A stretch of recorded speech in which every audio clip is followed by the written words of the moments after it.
So nothing. So anything that happens will get caught on camera. Silly. Okay, wait, I'm kidding. You loud. That's good. You're loud. I can hear you. Everything's good. No. Everybody phones on silent or vibrate or something. I think what I'm saying, I can't believe that it's on the radio. I mean, more or less that, you know, a lot of people, especially in my age bracket, they trying to figure out a way to get on the radio. Who we go to? Let's get some shots going. Where we at? We at the Smoking Flames Lounge. Yeah, Smoking Flames Lounge. How long you been doing Smoking Flames? Tell me a little bit about that. Probably been rolling for about 3 to 4 months, Yeah. something like that, man. It's COVID, so we can kind of keeping it chill. Happy hour every other Wednesday. Special events type of thing. If you got a relationship with the host of the house, which is me, you know, we can go ahead and get you on in here. Yeah. But you know, it's really just when I started it, I made a bar for myself. But as we kept going, I got a friend, you know, who started DJing. Mm-hmm. And, you know, ain't nothing open. He can't get on. So I said, well, fuck it. I got a spot. Let's do that. Yeah. My lady got a friend who caters. Mm-hmm. It's slow. But Line shit, it up, line it let's up. do that. I mean, I got music, I got food, I got a bar. So, you know, we started doing it. I kind of put it out there a little bit. And everybody, they came and fucked with me. So, you know, it worked out. It worked out. So now we, every other Wednesday, special events. Young lady right here got a birthday party coming up. So we're going to do it for that. You know, and we do the whole thing, man. I got light packages, DJ packages. Hookah, all that shit. Hookah, the whole thing. You come up in DC, this whole DMV thing. Tell me, I mean, like, did you see yourself as an entrepreneur? Or, what you drinking? You ain't taking. No, we're taking shots. Taking shots. We gotta celebrate nostalgia, goat season. We gotta celebrate. You said fruity things.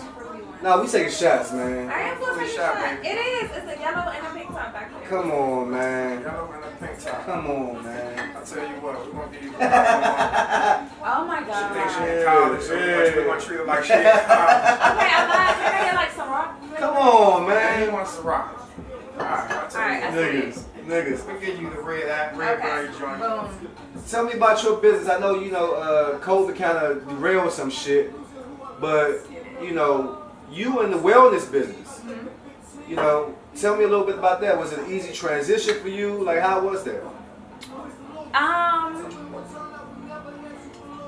It was an easy transition Yeah. at first because everybody wanted to go outside and Okay. do something. So that was cool. And I don't mind being outside. Yeah. It's, you know, but however, since it is COVID, now everyone is outside. Yeah. And now the space that you had may or may not be there. Yeah, yeah. And, you know, so it's just a lot of adjusting. Is it a huge difference? Okay, so first, did you ever see yourself being an entrepreneur? A business owner, anything like that? Nope. How you get into what you're doing? Because I just noticed the freedom that I got from it. And then I would do it with my friends and I'd be like, yo. And then they would bring their friends and then it just honestly became a thing on accident. Because I think my first class was this lady from Pinkstone. It's like a all black women's cannabis group. Okay. And they were like, hey, we want to do weed and yoga. We need a black yoga instructor. That's going to be you. Okay. And so I did their class twice. And then the studio said, okay, now it's a regular class. So that's how the whole thing even got popping. Let's take this shot. Let's get the shot in. To the good days. To the old days. For sure. Salute, salute, salute, salute.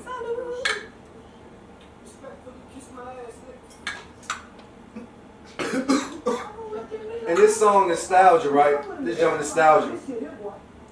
I'm talking a lot about, you know, past memories. Christmas, you know, Atlanta, they talk about, what's the joint? Cascade and shit like that. They made a movie about it.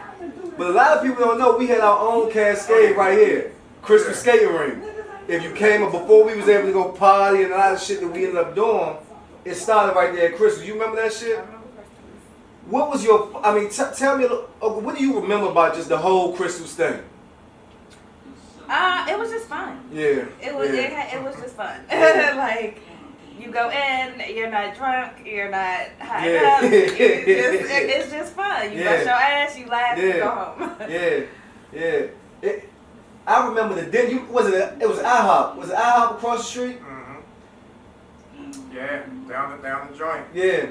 They start now when they started with the whole patting niggas down and security. That kind of, I don't know if that turned it up or killed the vibe. I mean, it was a little both because I remember Crystals. I remember when they switched up. Yeah. And then Crystals turned into a go-go. They like no pens, no pencils. Yeah. They smacking your shoes and all that joint. Yeah.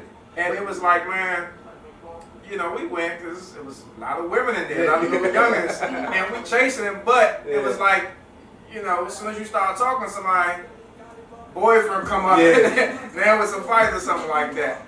But but that prepared us for the whole, this DC scene is a club going. That's why we thrive. That's why we were great at it. Because we've been doing this forever. Ever. Yeah, raised in it. Yeah. Tell me a little bit, Donnell, about growing up in this DMV area. Give you know, it ain't gotta be no number, but give me some of your top nostalgic moments, things that'll probably stick with you going forward forever.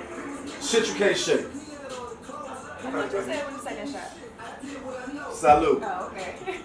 Lord. You see that? I've been drinking this Pinot Noir. I tell you, you know, at a certain point, my folks put us in private school, and we had maybe one day a month we could wear whatever the fuck we wanted to wear. Mm-hmm. So, you know, I ain't really had much but my uniform, so I go in my pop's closet. Mm. It's all madness. We are one. Yada yada. The old yada. DC clothing lines. The whole shebang. Culture. So, like growing up and even now, and I make good money, but I won't go and buy all the fancy joints. I hit my man up. I hit Tony T up. Shout out to Hit my man Murder up. You know what I'm saying? Like, I go and get black owned shit. Yeah. And that's what I mean. Like, that's all I wear. That's all I But wear. even when we got up into like high school, that was our shit. We was Aja Imani, Saviano, everybody in your school that made clothes, their Makuno, shout out to yes, like everything. Makuno had a good little run. Had a run. He had a hell of a run. Okay, did we lose our way? What's the difference? Because now the DMV DC culture don't really have that no more. The young is definitely there, man. The young is definitely there. Like the TV got to them a little too much. I say the same shit. There was a time where we could, like, I can go anywhere. I went to college. Yeah. Y'all like, yo, you from DC? Mm-hmm. Well, how you know? Well, I'm looking at what you're wearing and your clothes and all that. Was it a big difference when you went to college? Tell me about that. You went to college. You went away somewhere. Was it a culture shock because the DC culture was so heavy? You know, the summer league basketball. When AI came to tell, like for me, I remember when AI came and he was with Victor Page, and that was a thing in DC. Like, oh my God, the city was on fire. So listen, yeah, oh my God. Listen, check this out. That's a whole nother story. First time I seen Allen, he came to Herbo with Vic. No question. And we was at Dunbar. Yes. And I had on, just as it happens, Allen Iverson Georgetown They jersey. just released them. And so, you know, my father was like, why don't you go get an autograph? Yeah. I was like, you know, nah, you know. And to our thing, DC really That's not our thing. We not really been big on that shit. We ain't dick eaters. But well, back then. yeah, so Now these niggas eat a lot of dick, man. But that's a whole nother conversation. So we sitting down, and Victor Page, mind you, in my day, Victor Page was, you know, he's still one of my favorites. Superhero. That nigga looked at me and was like, nigga, if you don't go get that motherfucking jersey signed. Yeah. I Just said, pull that over there. Yeah, no man, question. so I went over there and got the joint signed now like an idiot. I played in that joint every chance I get. Yeah, okay. You can't even see it. Yeah, you supposed to put that in the glass frame. Yeah, you know, but that wasn't. You know, I was a ball player back then, so I played in that motherfucker. Yeah. You know, but it was just different, man. Shit was different. I think back because we want it to be different. Yeah. These kids want Gucci, To be the Louis, same. Fendi, They want to be like everybody Ferragamo. else. It'll be trendy. You It'll know, be trendy. yeah, they want Balenciaga. Is it We was social cool media? with Jordans. Is it because of social Yeah, we was media? cool with Warner Brothers. Yes. Okay. Well, actually, How about, no. okay, come on, give it to No. me, give it to me, give it It's to me. their parents, I think. Oh, what you mean? Because We their parents. No question. no, Now. it's two different We sets had of that parents. over, yeah. It's two different sets of parents that that came over, out of yeah. our generation. Okay, True. give me that. It's two different sets of parents that came out of our generation. There's us set, Okay. and then there's the set that was chasing Louis, Fendi, Gucci back then, and they raised those kids. No question. Very true. I used to blame it on 106 in Park and TRL and shit like that. Because now look, when TRL was out, Oh yeah. to see the new Lil Wayne video, you had to watch NSYNC, you had to watch Britney Spears. So we The whole countdown. you had to watch Aerosmith, Korn. You had to know about all of these things. But the next generation, all they got was 10 videos of BET Uncut. Back to back, every video was the same shit. And so now the kid in DC, his vision of success looks like Atlanta. Looks like wherever. You know what I'm saying? Was popping, New York. So when niggas was wearing throwback jerseys, niggas started wearing throwback jerseys because this is what we seen in every video. It literally became the culture. Is there a way that we can get back to where we were as a culture in the DMV? No, Damn. I disagree. they're gone.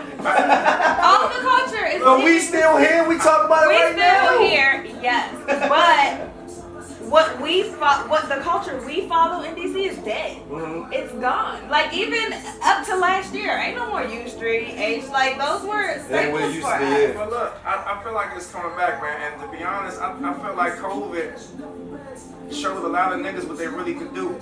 The hustle-wise, I mean, okay. because like white folks, historically, white folks, when the stock market crashed, they was jumping out of windows.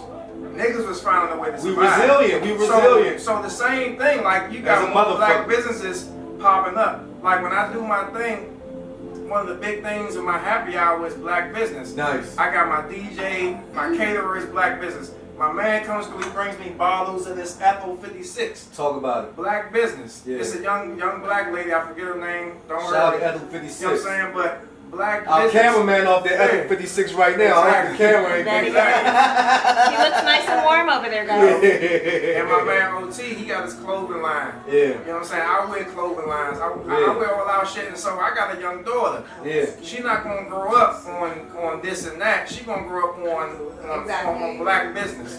And the way I do it, man, like I had a hot hookah came through one time for a happy hour, and I shouted them out all night Yeah. because there's two black women doing their thing. Tight. And that's really that was really when I talked to my lady and my folks about the happy hour. I just wanted to push out black business. Yeah. I got my man come through with edibles. Yeah. Different little shit. It's all black business pushing. I feel like if we push it enough, Yeah. then our kid, like I came up on the shit that my dad came up on. Mhm. So we raise our kids up on the shit that we believe in. Mhm. They become the next generation. No question. And And we then we are get it back. we are a lot more actionable than our parents. What you mean? We as a generation We get into it. and our friends are capable of so much because we're smarter, Yes. we're hungrier, Yes. we have bigger ideas. And we a blend of the old generation Yeah, and and the the new. new one, exact, and then we know people like each other. So Yeah. it's like I do yoga, okay. You do yoga, okay. Now my man want to come try. No it. You question. know what I mean? So we're all like a big If- circle of networks. For me as a rapper, and whatever you want to say, quote unquote streets and this and that, it's important for me to bring what you do to the streets. Because I need niggas to know, get you some Medicaid and get you some motherfucking therapy, nigga. Like, I need you to know, do some yoga, nigga. You can smoke weed, you can be a gangster. Guess what? You can put Project Plat in the playlist like But you that's do. why so many men came to my class No, because they well, could that's smoke. one reason. Well, that that's came. one of the reasons, yes. I used Other to be like, reason I used to wait for that downward dog. I'd be like, hold on, let me try to figure this out.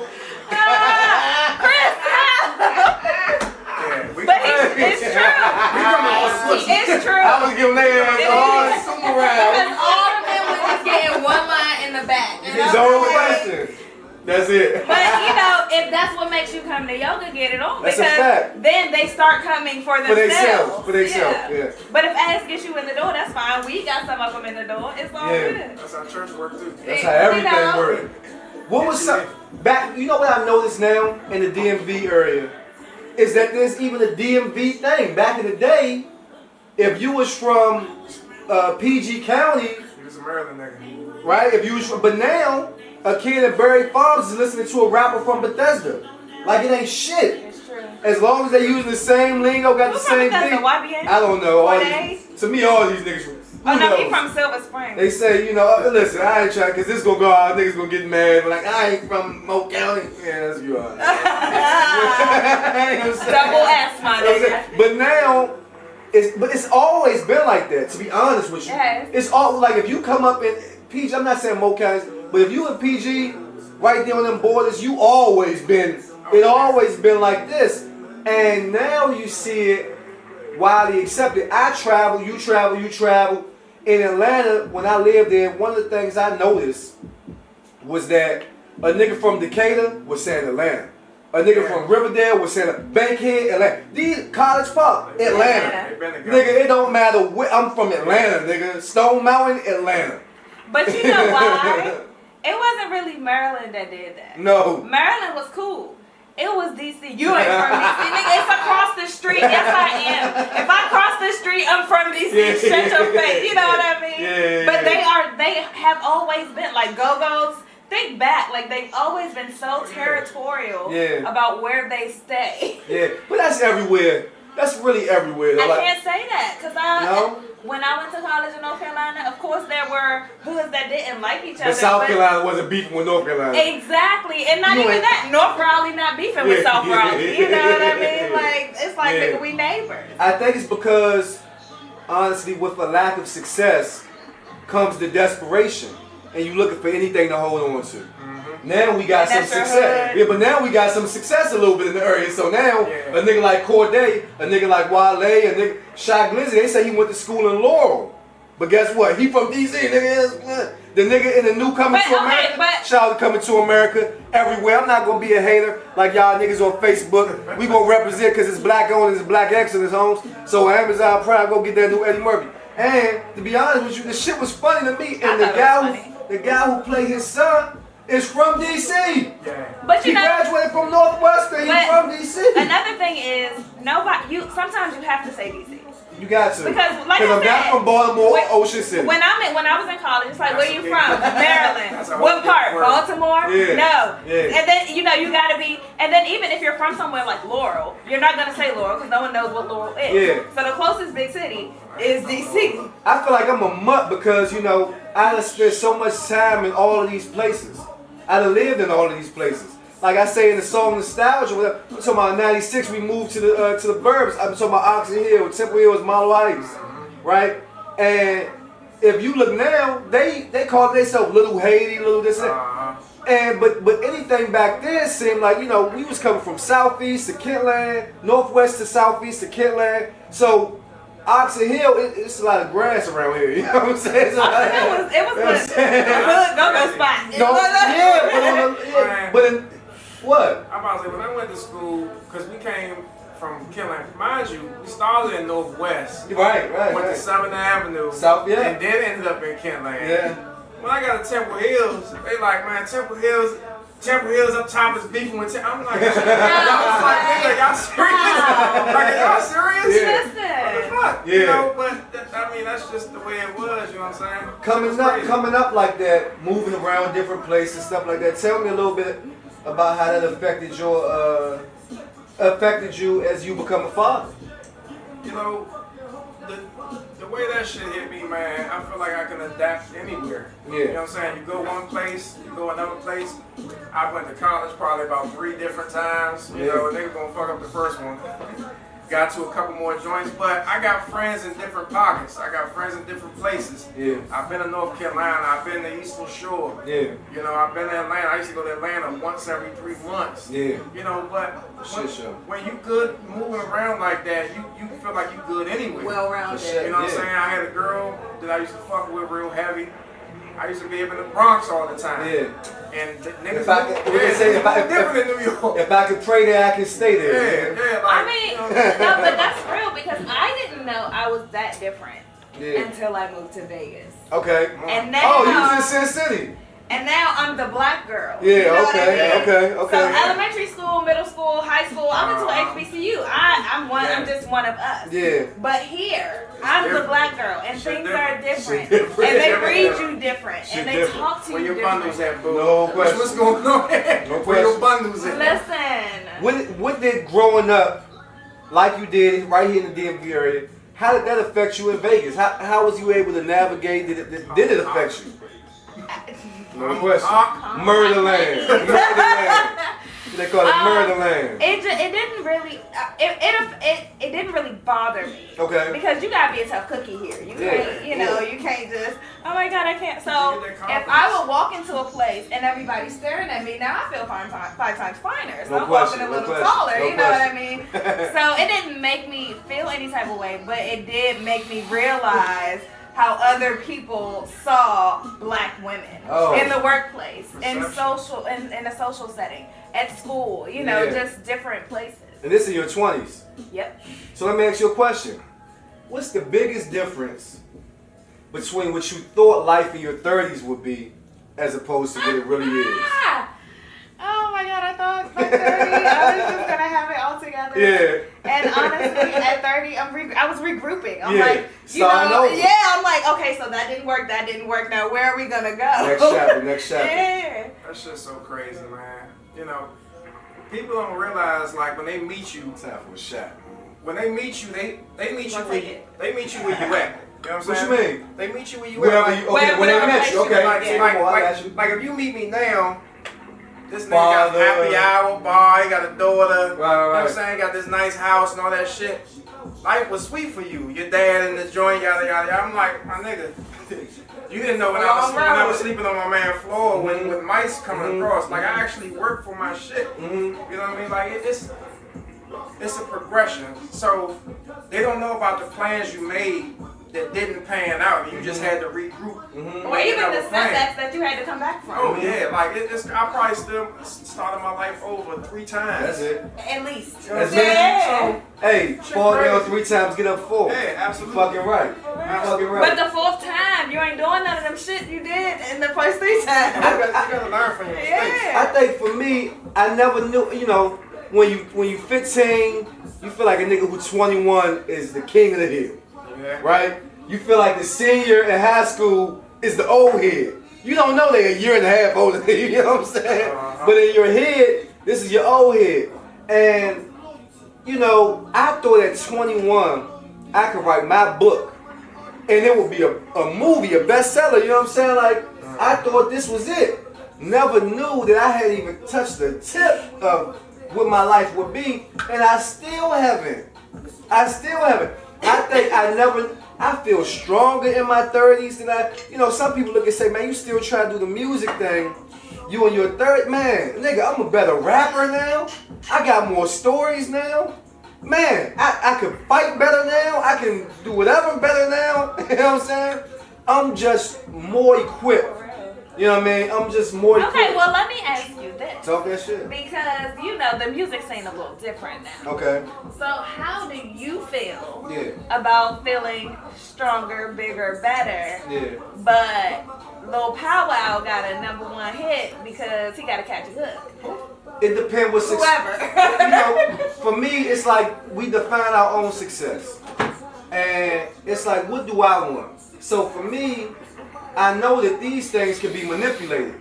I could put Pinot Noir right now, and for $200, I can get on several playlists and get my streams all the way up.